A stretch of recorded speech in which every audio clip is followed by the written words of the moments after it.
প্রকৃতির কোল ঘেঁষে ইতিহাস আর ঐতিহ্যের হাত ধরে আমরা পৌঁছে গেছি এক অনন্য স্থানে।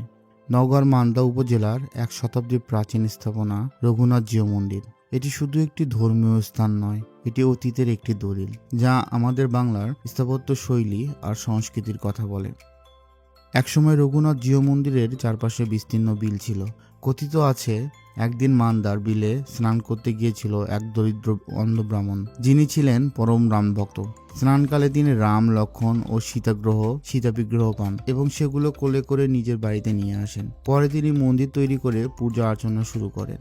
বলা হয়ে থাকে, এতে তিনি তার দৃষ্টিশক্তি ফিরে পান এবং তার দরিদ্রতাও দূর হয়ে যায়। এই অলৌকিক ঘটনার কথা লোকমুখে ছড়িয়ে পড়লে নাটোরের রানী ভবানী 1780 সালে এই মন্দিরটি বড় পরিসরে নির্মাণ করেন। সে সময় মন্দিরের সেবায়িত ছিলেন মান্দা দেবী, যার নাম থেকে এই এলাকার নাম মান্দা হয়ে বলে জানা যায়। এছাড়া রঘুনাথ নামের মন্দিরের এক পূজারীর কথা শোনা যায়, যার কারণে মন্দিরের নাম হয় রঘুনাথ জিউ মন্দির।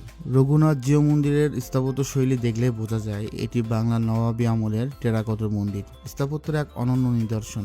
বিশাল প্রবেশদ্বার, দেয়ালে খোদাই করা দেবদেবীর প্রতিকৃতি এবং ছাদের জটিল নকশা একে অন্যান্য সাধারণ মন্দির থেকে আলাদা করে তুলেছে।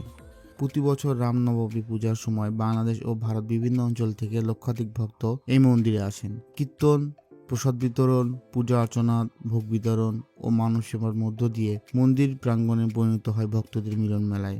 বলা হয়, এই মন্দির এতটাই জাগ্রত যে এখানে মানত করলে অনেকেই ইচ্ছা পূরণ হয়। অনেকের দৃষ্টিশক্তি ফিরে পাওয়ার ঘটনা প্রচলিত আছে, এমনকি মৃত ব্যক্তির প্রাণ ফিরে পাওয়াও কোথাও লোকমুখে শোনা যায়। এই ঐতিহাসিক মন্দির সংস্কারের জন্য সরকার ও স্থানীয় প্রশাসন নানা উদ্যোগ নিয়েছে। রঘুনাথ জিউ মন্দির কমিটির সভাপতি চন্দ্র মিত্র জানিয়েছেন, এটি বাংলাদেশের বিরল একটি মন্দির যেখানে শুধু বাংলাদেশ নয়, বিভিন্ন দেশ থেকে ভক্তরা আসেন। বাংলাদেশ সরকারের সাবেক খাদ্যমন্ত্রী সাধন চন্দ্র মজুমদার সহযোগিতায় প্রায় 5 কোটি টাকা ব্যয়ে নতুন মন্দির নির্মাণ কাজ চলমান রয়েছে। তবে মন্দিরের রাস্তা চওড়া করা এবং অবকাঠামো উন্নয়নের জন্য আরও সরকারি সাহায্যের প্রয়োজন। রঘুনাথ জিউ মন্দির শুধুমাত্র একটি স্থাপনা নয়, এটি অতীতের এক সোনালী অধ্যায়ের প্রতিচ্ছবি, যেখানে এসে ইতিহাসের ছুঁয়ে দেখা যায়, অনুভব করা যায় সে সময় মানুষের বিশ্বাস, তাদের শিল্পকর্ম, তাদের জীবনযাত্রার এক ছোট অংশ। বাংলা ইতিহাসের সংস্কৃতি আর ঐতিহ্যের নতুন করে জানতে চাইলে একবার ঘুরে আসতে পারেন এই রঘুনাথ জিউ মন্দিরে। হয়তো আপনিও অনুভব করতে পারেন শতাব্দীর পুরনো এই স্থাপনার শ্বাস প্রশ্বাস।